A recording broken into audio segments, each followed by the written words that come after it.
Hi everyone, I am Madam Rosmaya. In this video, we are going to discuss on derivation for current divider for resistor and charge divider for capacitor.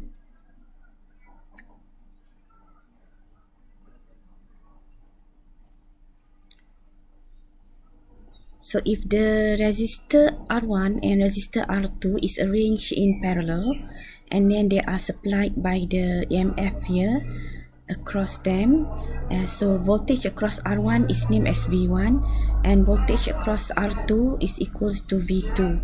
So the main current here split into two when enter the junction here becomes I1 and I2. So the formula for current divider I1 and I2 here is given by I1 equals to R2 per R1 plus R2 times I, the main current, and I2 equals to R1 per R1 plus R2 times the I, main current. So for I1, on top here we use R2, and for I2 on top here we use R1. For capacitor arranged in parallel, okay, the EMF supply is here across the C1 and C2. So voltage across C1 is called V1 and voltage across C2 is called V2, and the current split into two here at the junction becomes I1 and I2. Because current is a rate of flow of charge, so the charge also split into two as Q1 and Q2.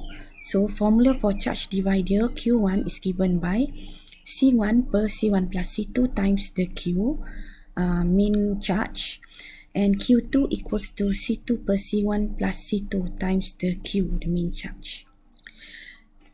And compare these two equations, the formula, you will realize that for Q1 on top here we use C1 and for Q2 we use C2 on top here, but for I1 we use R2 instead.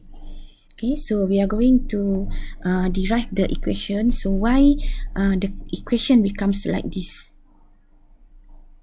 Okay, we do for R1 arranged in parallel first.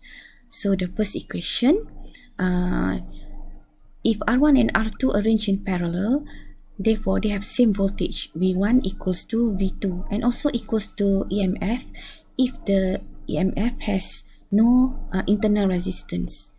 So from the equation V equals to IR, V equals to I1 times R1 and V equals to I2 times R2. So generally we use V for the voltage. Remember just now I said V1 equals to V2. And then for the I1 equals to V per R1 and I2 V per R2. Okay, we can also calculate using I times R effective if we use the EMF, and EMF also equals to V if there is no internal resistance. So V we can write in general as V. So for R effective, we use formula 1 per R effective equals to 1 per R1 plus R1 per R2 because the resistor is arranged in parallel. So convert this into single fraction. We have R2 plus R1 per R1 times R2. So R effective equals to R1 times R2 per R1 plus R2. So we substitute this R effective into this equation above and then we get V. So V equals to I, R1 times R2 per total of R1 plus R2. So we substitute this V into the first equation and then we can cancel out R1. So I1 becomes I R2 per R1 plus R2. So we can put I in front here and we have proven the equation for I1, which is I1 equals to R2 per R1 plus R2 times I. So that is why for I1 we put R2 on top. Okay, for second equation I2, okay, we do the same. From the second equation here, we substitute V, 1 per R2 factor out. So we substitute V into the equation. So we can cancel out R2. So I2 becomes I R1 per R2 plus R1. Or we can bring I in front here. becomes the equation becomes I2 equals to R1 per R1 plus R2 times I. So we have proven the second equation for I2, which is we use R1 per R1 plus R2 times I. So R1 on top. So memorize this formula. So next, we derive the equation for charge divider Q1 and Q2 for capacitor arranged in parallel. So for capacitor arranged in parallel, V1 and V2 also the same and equals to EMF because they are arranged in parallel. So from Q equals to CV, Q1 equals to C1 times V, and Q2 equals to C2 times V. So the main Q is equals to C effective times the EMF.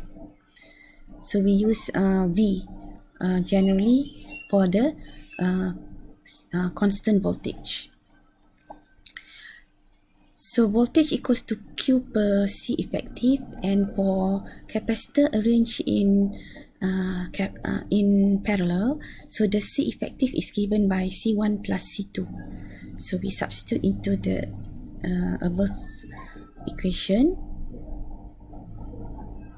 and then substitute into this first equation. Q1 equals to C1 times, so V is Q per C1 plus C2.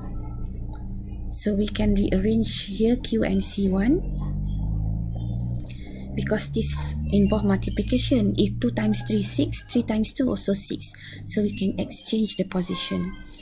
So therefore, Q1 is C1 per C1 times C2, C1 plus C2 times Q. So we have proven the first equation. That is why for the formula of Q1, C1 here put on top.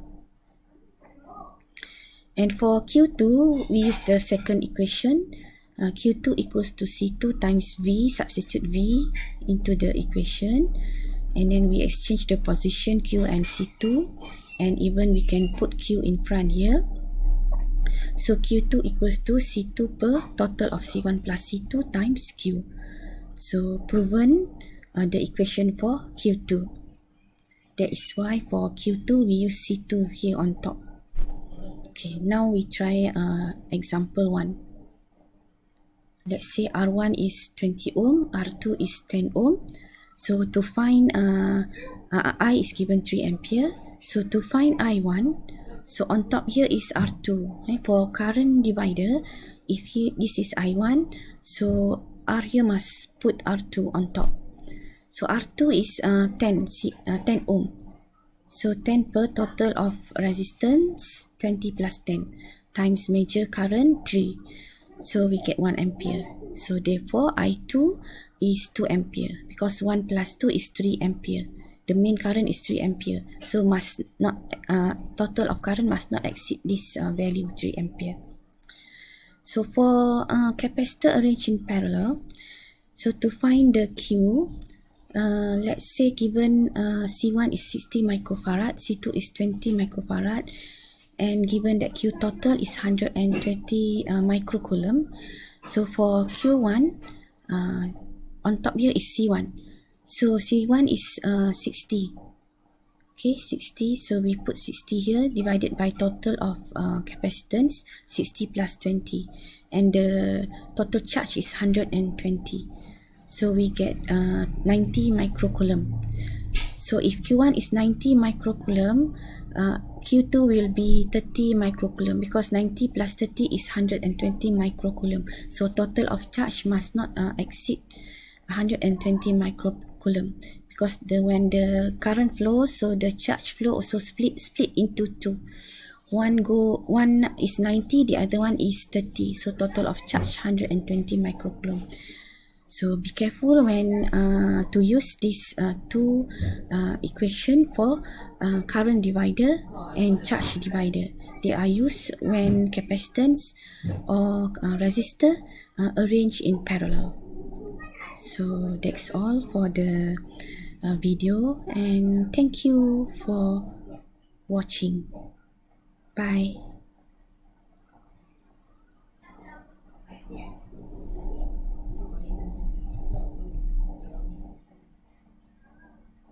The